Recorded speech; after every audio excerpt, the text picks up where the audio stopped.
जी। तो स्वागत है आपके अपने यूट्यूब चैनल केमिस्ट्री पॉइंट वेरोड में। तो स्टूडेंट, हमने लास्ट वीडियो में जो बीएससी फर्स्ट ईयर है उसका जो सेमेस्टर फर्स्ट उसके सिलेबस को डिस्कस किया था कि इसमें कौन कौन से पेपर है अब जो आपके चलेंगे और कौन कौन सी यूनिट है उनमें। तो मैंने बोला था कि आपको कि सेमेस्टर फर्स्ट है ना, उसकी जो फर्स्ट यूनिट है वो अपन नेक्स्ट वीडियो में स्टार्ट करेंगे। तो जो अपनी सेमेस्टर फर्स्ट है बीएससी फर्स्ट ईयर का, जो उसकी यूनिट फर्स्ट है ना, वो स्टार्ट करेंगे अपन। यूनिट फर्स्ट आयोनिक सॉलिड, ये अपनी यूनिट का नाम है, फर्स्ट यूनिट सेमेस्टर फर्स्ट की आयोनिक सॉलिड।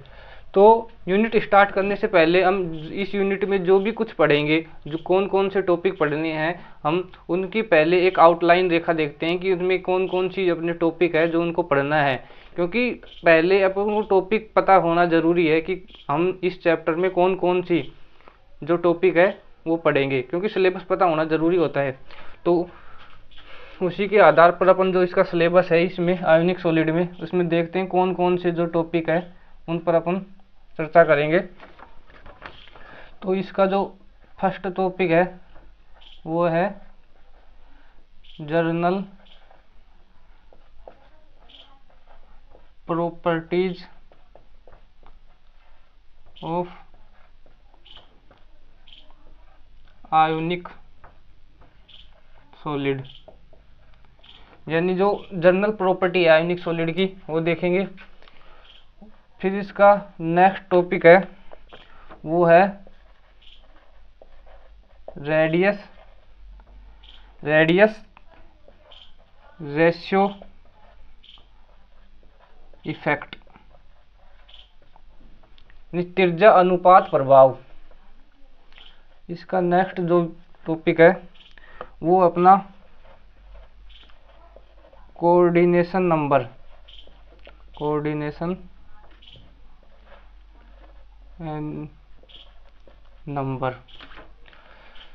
फिर इसके बाद कोऑर्डिनेशन नंबर यानी समन्वय संख्या। इसके बाद हम नेक्स्ट टॉपिक है वो है लिमिटेशन ऑफ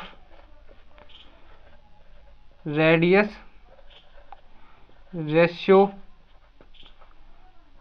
रूल, यानी जो रेडियस जो त्रिज्या अनुपात प्रभाव था उसकी सीमाएं देखेंगे, यानी उसकी कमियां, लिमिटेशन। फिर इसके बाद हम जो नेक्स्ट टॉपिक है वो देखेंगे लैटिस एनर्जी, यानी जालक ऊर्जा। इसके बाद नेक्स्ट जो टॉपिक है वो है अपना ब्रोन लैंडे इक्वेशन। तो ये जो टॉपिक है इनकी अपन चर्चा करेंगे इस यूनिट में। और बाकी कुछ और टॉपिक है वो बताता हूँ आपको, यही लिख देता हूँ। चलो,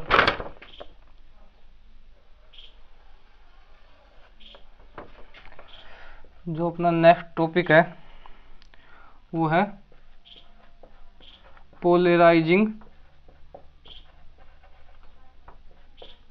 पावर, ध्रुवण क्षमता। इसके बाद जो नेक्स्ट टॉपिक पढ़ना है वो अपना है फाजान्स रूल। नेक्स्ट टॉपिक है इसके बाद लैटिस डिफेक्ट, यानी जालक दोष। इसके बाद जो नेक्स्ट टॉपिक है वो अपना सेमी कंडक्टर। तो ये जो टॉपिक है वो अपन इस आयोनिक सॉलिड वाले यूनिट है उसमें स्टार्ट करेंगे। जो ये टॉपिक आपके सामने दिख रहे हैं यही टॉपिक है इसमें, जो आयोनिक सॉलिड वाली यूनिट है। तो अपन फर्स्ट टॉपिक है कि journal property of ionic solid, वो देखेंगे। यहाँ से स्टार्ट करेंगे, journal property of ionic solid.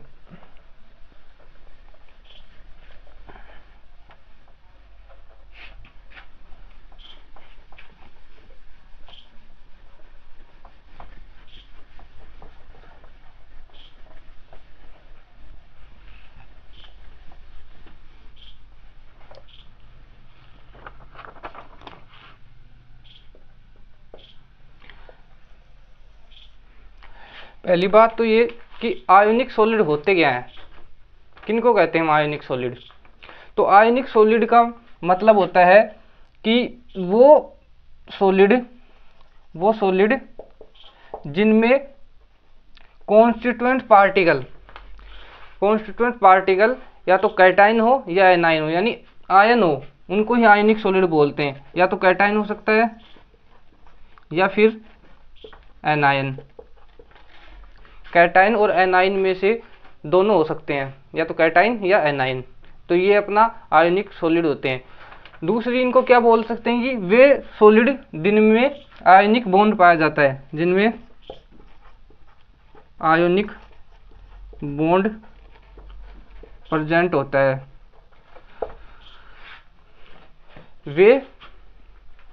Way solid जिनमें आयनिक बॉन्ड उपस्थित होता है उनको हम कहते हैं आयनिक सॉलिड। अब इसकी जो जनरल फीचर है वो देखते हैं अपन इसमें, क्योंकि कुछ बार है वो डायरेक्ट क्वेश्चन आ जाता है कि आयनिक सॉलिड किसे कहते हैं और इसके जो जनरल फीचर है उनको डिफाइन कीजिए। तो आपको इसके जो जनरल फीचर है वो पता होना ज़रूरी है।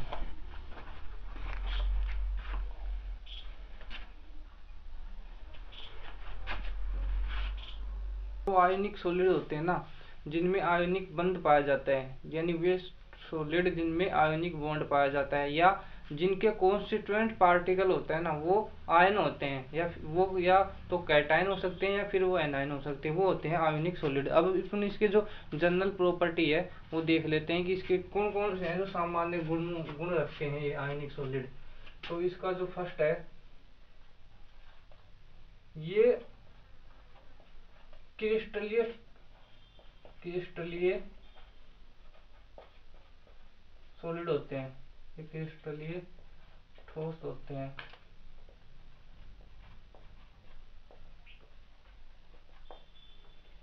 नंबर 2,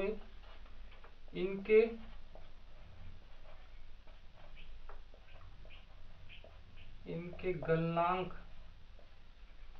व क्वथनांक के मान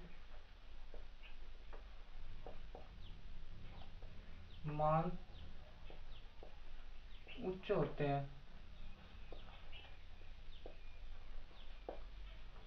नंबर 3,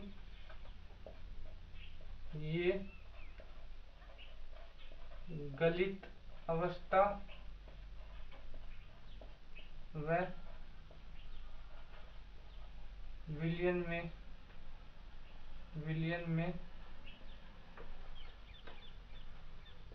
विद्युत के चालक होते हैं।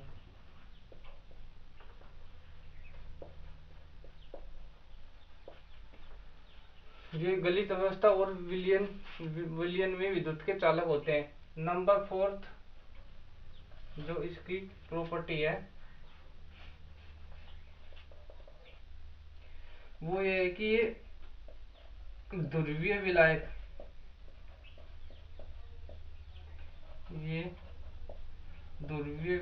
जैसे ध्रुवीय विलायक कौन कौन से होते हैं, जैसे जल H2O, अमोनिया NH3 आदि में तो विलय होते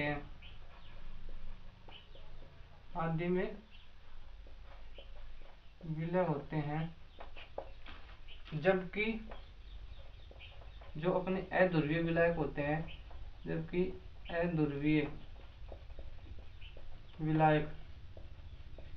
अध्रुवीय विलायक कौन कौन से होते हैं, जैसे बेंजीन C6H6, बेंजीन CCl4 में अध्रुवीय विलायकों में अविलय होते हैं, अध्रुवीय विलायकों में अविलय होते हैं।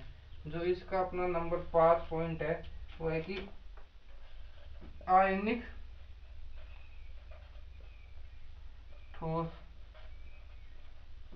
जिनमें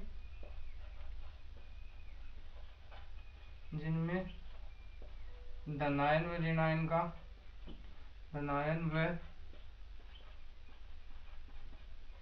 ऋणायन का मान, ऋणायन, धनायन व ऋणायन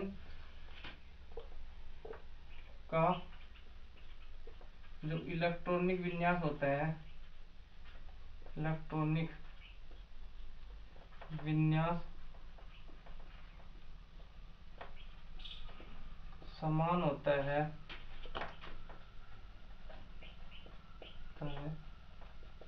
वे समरूपता दर्शाते हैं, समरूपता दर्शाते हैं। जैसे NaF। तो ये अपने इसकी जो आयनिक सॉलिड है उसकी जनरल प्रॉपर्टी हो गई। कई बार एग्जामिनर क्या करता है कि जो अंदर से फर्स्ट टॉपिक उठा लेता है कि इसकी आयनिक सॉलिड क्या होते हैं और इसकी जो प्रॉपर्टी है उनकी व्याख्या कीजिए। तो ये अपने आयनिक सॉलिड है उनकी प्रॉपर्टी हो गई अपनी 5, तो आपको ये एग्जाम में लिख के आनी है।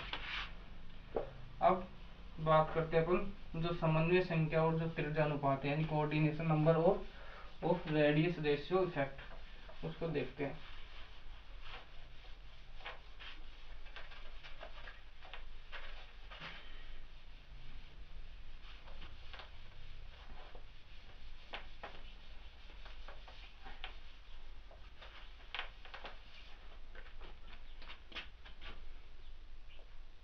नेक्स्ट पॉइंट है अपना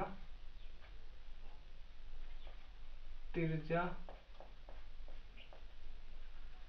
अनुपात व समन्वय संख्या, समन्वय संख्या।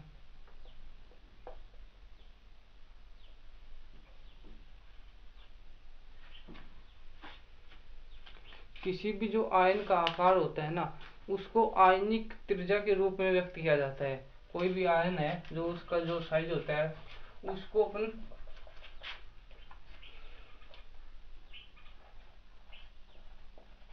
किसी भी आयन का आकार को आयनिक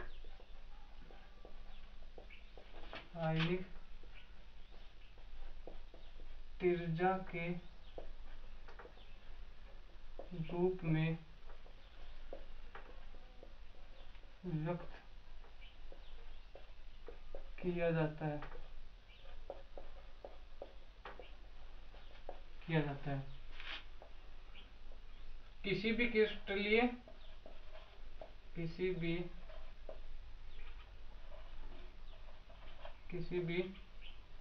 क्रिस्टलीय यौगिक में, क्रिस्टलीय यौगिक में एक आयन जितने विपरीत आवेशित आयनों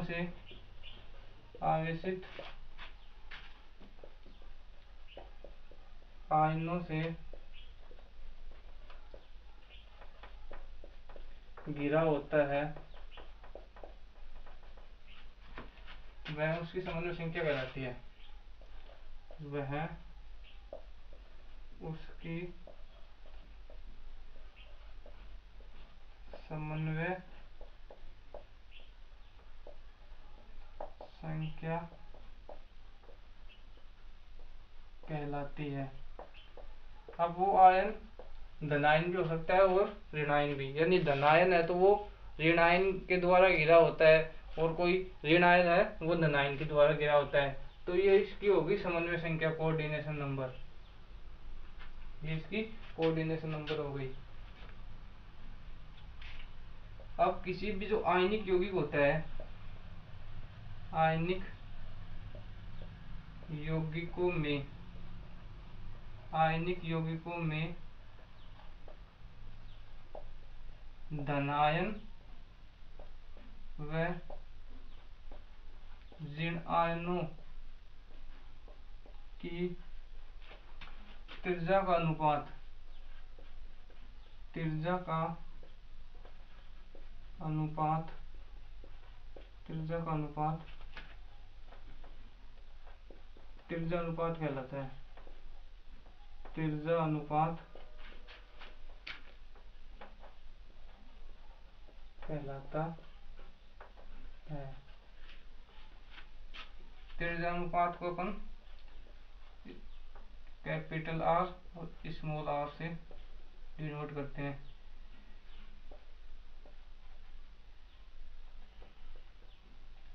धनायन की त्रिज्या अपोन में ऋणायन की त्रिज्या।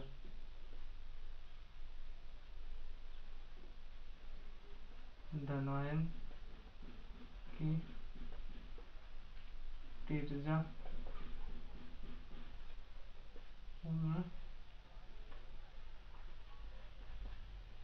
ऋणायन की त्रिज्या, ये हो गया अपना त्रिज्या अनुपात। त्रिज्या अनुपात क्या होता है कि कैटाइन की जो रेडियस होती है उसका, और जो एनायन है, एनायन की रेडियस का रेशियो, इन दोनों का रेशियो है वो अपना क्या कहलाता है, त्रिज्या अनुपात कहलाता है। तो ये होगा त्रिज्या अनुपात। अब त्रिज्या अनुपात की कुछ फीचर है वो देखते हैं अपन।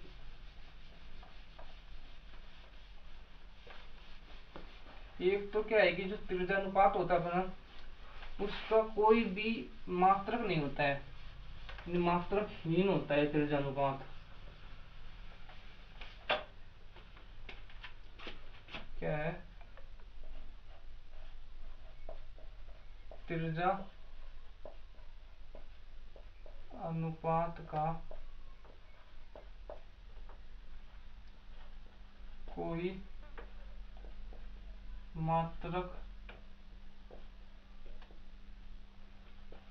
नहीं होता है। फर्स्ट पॉइंट तो ये हो गया कि त्रिज्या अनुपात का अपना कोई मात्रक नहीं होता है। दूसरा है कि त्रिज्या अनुपात का मान, अनुपात का मान 1 से कम होता है। जो अपना त्रिज्या अनुपात होता है उसका जो मान होता है, उसकी वैल्यू वो 1 से 1 होती है, लेस देन 1। क्योंकि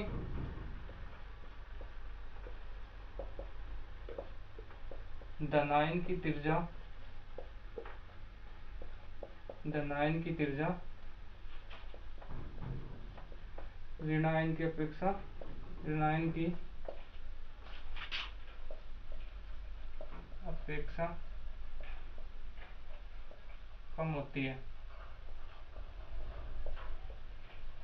तो ये हो गए त्रिज्या अनुपात के 2 पॉइंट। तो त्रिज्या अनुपात से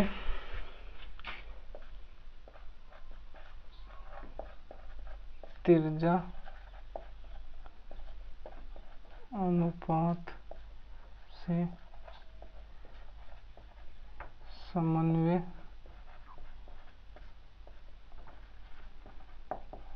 संख्या का निर्धारण होता है और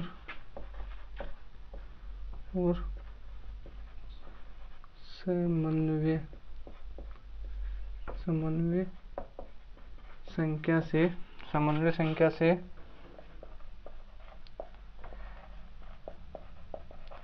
क्रिस्टलीय संरचना का निर्धारण, क्रिस्टलीय संरचना का निर्धारण होता है। इस प्रकार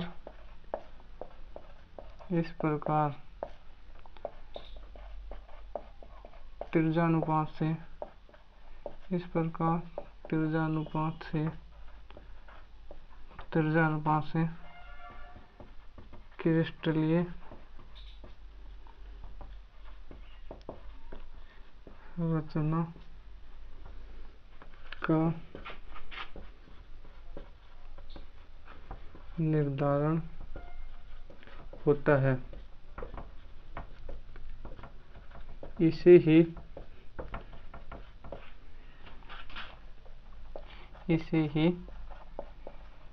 त्रिज्या अनुपात प्रभाव कहते हैं। तो ये था अपना त्रिज्या अनुपात प्रभाव। ये सीधे सीधे 5 नंबर में पूछ लेता है कई बार एग्जामिनर, तो आपको यहाँ तक इसको समझा के आना था कि त्रिज्या अनुपात प्रभाव किसे कहते हैं।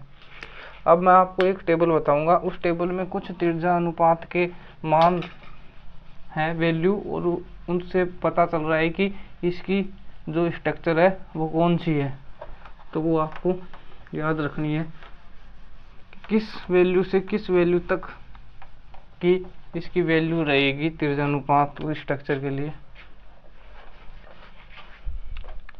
जैसे यहाँ तो हो गई त्रिज्या अनुपात, फिर यहाँ पर हो गई इसकी संरचना बोल दो, या फिर इसकी समन्वय संख्या।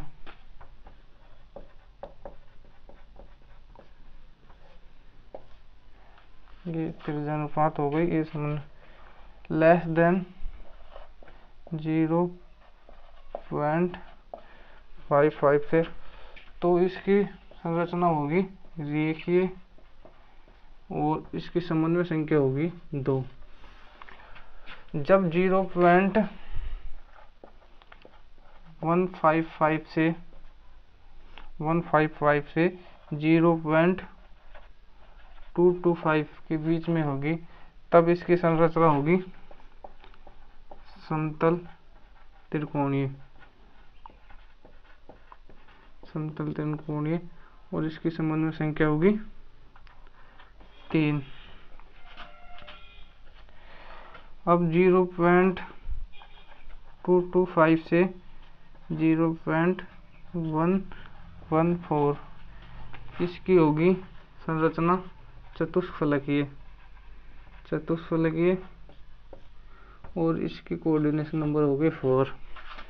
अब है 0.414 से 0.72 इसकी स्ट्रक्चर होगी अष्टफलकीय,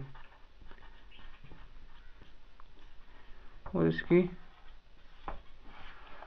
कोऑर्डिनेशन नंबर होगी 6।